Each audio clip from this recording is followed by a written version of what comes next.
Yeah, magandang araw mga JK at ito, meron na namang donasyon na tanggap si Yorme dito para sa Manila. Ito ay ang Maxus. Ito po ay isang ambulance para magamit po sa operasyon natin dito sa Manila City Hall.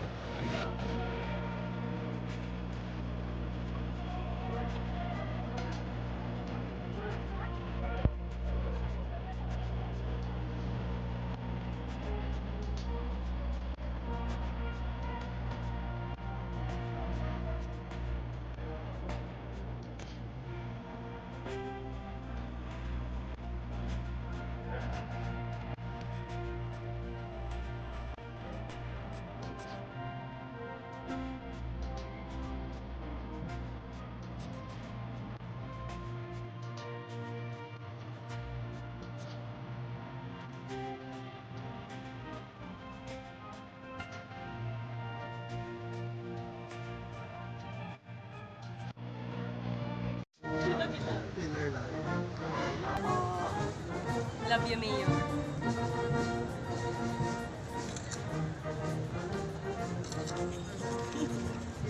Girlfriend.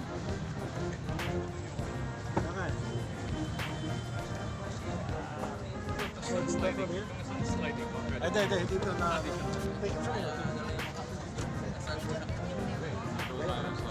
Salot na po ng van. So we see Mayor Escol together with Mr. Australia and Mr. Reggie C.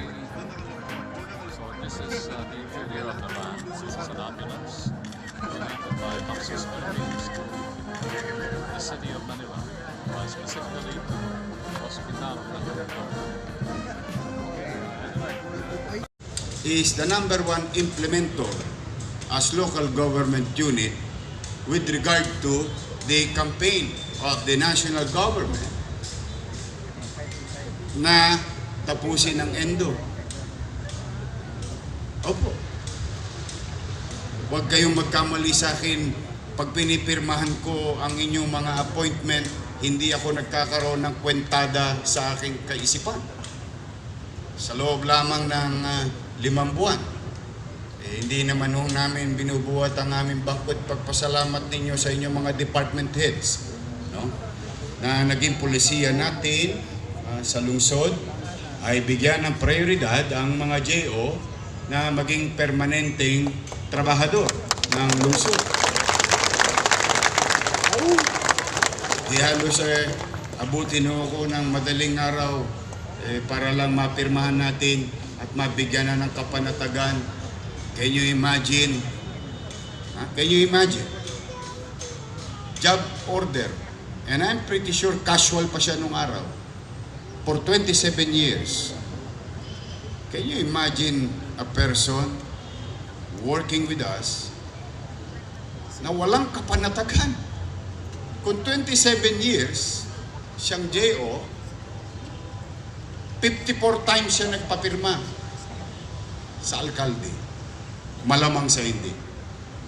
Ay kasi every 6 months O 27 years times 2, 54. 54 times siyang nangamba. Kung mainit ba ang ulo ni Mayor, hindi ba naihi?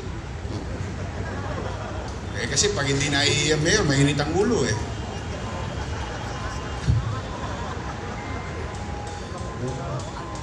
Can you imagine that kind of life? That kind of emotion? That every now and then, hindi siya mapapanatag. Hindi yan kailase. Halos sa kumulang 500 mahigit na ang na-promote at na-appoint na permanente. Tanong, sa 500 na yon, meron ba akong na-meet sa inyo? Na hindi ko nga kayo nakita. Except yung isa na nagpunta rito at nagpasalamat doon sa opisina ko. Bakit? Sapagkat simple ang polisiya. Patas ang polisiya. At katulad na nabanggit ko na ng mga nakaraan, pag nagkamali ang department head ninyo ng rekomendasyon, ulo nila ang mananagot. Sa polisiya, sa pagsuway ng polisiyang ipinatutupad ko, sabi ko simple lang, with regard to promotion,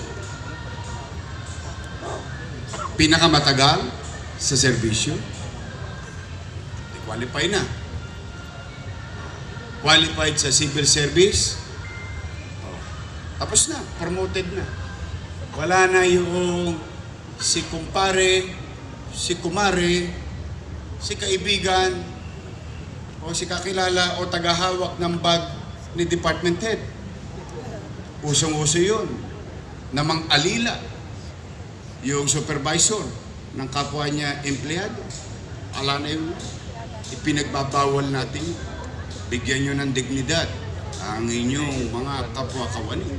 Katulong din niya. Kaya umasa kayo na ang ganyang polisiya ay patuloy nating palalaganapin. Kaya kung ang pamahalaan sa nasyonal nangangampanya na tapusin na ang kontraktual, hayaan ninyong dito sa Kapitolyo, sa Kilometer Zero, magsimula ang ganyang gawain at pagtugon. No? Para na sa ganoon, mahikayat din unti-unti ang mga pribadong sektor. Sapagkat, what is our moral ascendancy? To ask one corporation, one business to hire regularly in a regular position yung kanyang empleyado, ni tayo na pamahalaan ay patuloy na hindi tumutupad. Wala ho. Kaya ngayon, pag nanawagan tayo, ay tayo may dahilan at may postura. Bakit?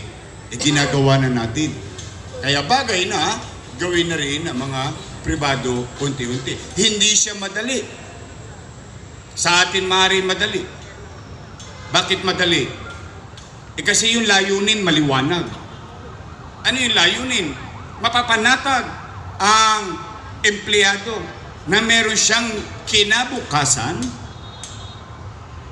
kahit may kilala o walang kilala na alkalde, mabibigyan siya ng oportunidad na lumago sa kanyang propesyon, sa kanyang trabaho. Ayan, hindi ko naman po itinatanggi namin tinitingnan ang kamalian namin bilang kawani ng pamahalaan.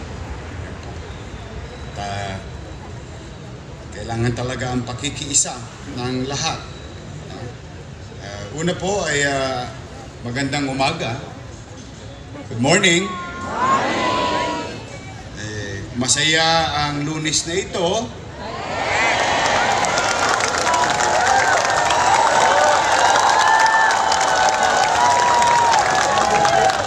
Dahil sa number 1 ng Pilipinas sa SEA Games, pride of the country, no?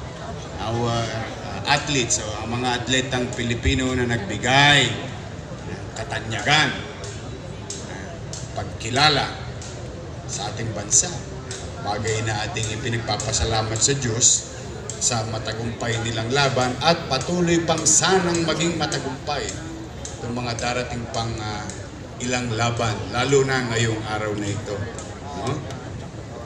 Andito po ang ating Vice Mayor, si Vice Mayor Hanin Lacuna, at mga konsehal na nandito. At ang mga bisita rin natin, Philippine Men's Water Polo Team. Palagpakan natin ang Head Coach Reynaldo Galang ng Parañaque, Coach Dale Pardo Evangelista ng Tondo, Manila. Siya po ay isang barangay chairman sa Tondo. Coach Ricardo Dilap ng Cainta, Rizal. Team member Tani Gomez Jr., Matthew Royce Yu, MacGyver Reyes. Malamang ito, nanonood to ng 1980s na paborito nito yung si MacGyver. Mark Jerwin Valdez, Miko Anota, Vincent Sikat, Reynaldo Salonga Jr., Teodoro Rey Cañete, Romark Bello, Adan Gonzales, Mumar Alamara, Juan Paulo Serrano, Abnel Ami Lajit,